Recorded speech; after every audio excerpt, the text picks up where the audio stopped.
عند بيتنا القديم، قعدت وخدني الذكريات والحنين، ولقيت نفسي بصور واسجل وارجع شريط الذكريات من جديد، واقول يا رب ده بيت ابويا وامي، العيله واللمه والصحبه والاهل.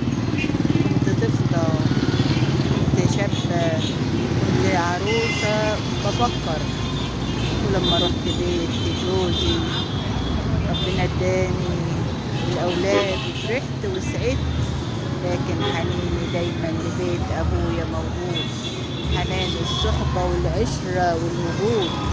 ولقيتني فجاه بكتب كتاب واحكي فيه اني كنت فعلا انسان موهوب، كان نفسي يبقى كاتب ولا شاعر ولا فنان، وفجأة الحلم كان وراح بيه عبر السنين لمكان الله أعلم إيه اللي مستنيه بكرة يبقى أجمل ولا بكرة يبقى أقل كتير.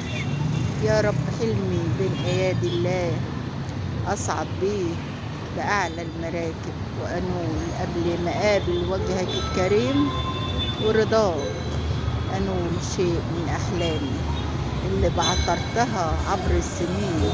كنت بفكر، كنت بجري، كنت بحلم، كنت بقول بقلبي حنون نفسي بكرة أكون.